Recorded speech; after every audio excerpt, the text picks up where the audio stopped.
আন্দোলনে শাহাদাত বরণকারী শহীদ সাইমের মাকে বক্তব্য রাখার জন্য অনুরোধ করছি শহীদ সাইমের মাকে।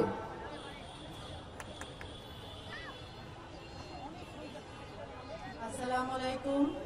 আমি শহীদ সাইমের আম্মু। আমার ছেলে 19 জুলাই যাত্রাবাড়ি কাজলা গুলি খেয়ে মারা গেছে।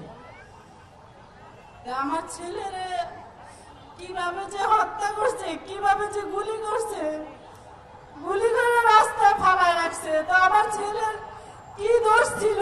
আমার ছেলের আন্দোলনই তো নাম ছিল।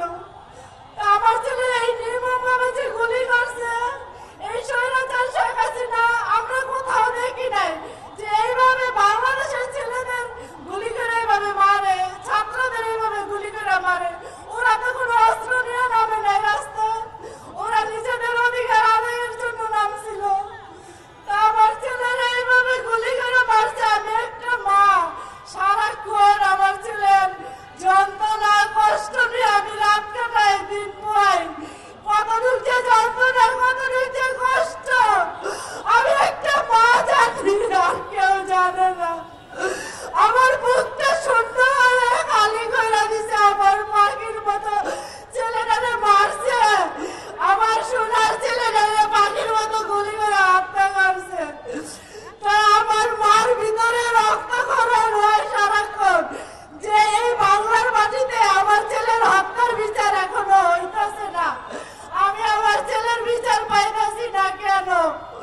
তা আমার সবার কাছে, সরকারের কাছে একটাই দাবি যে আমার ছেলের যেভাবে হত্যা করছে এইভাবে যেন এই স্বৈরাচার শেখ হাসিনারে এই বাংলার মাটিতে আইনা যেন ফাঁসি দেয়। আমার চাওয়া ফাঁসি, আর কিছু না। ও যেন বুঝতে পারে একটা মায়ের মুখ খালি করলে ওর মায়ের কতটুক যন্ত্রণা দিয়া এখনো বেঁচে আছি আমি, তা যেন ওরে বুঝাই দেওয়া হয়।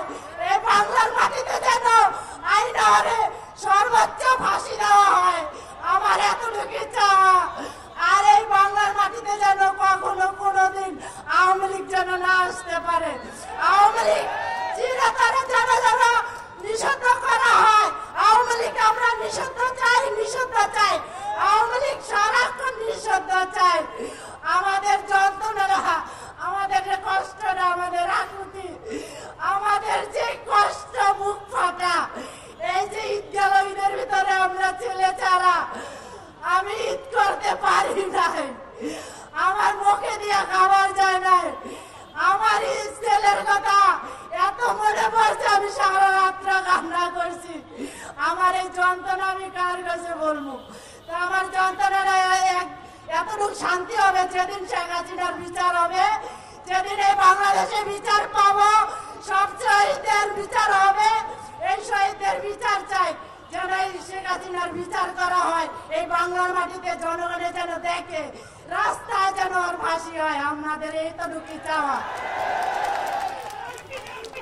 ধন্যবাদ সবাইকে।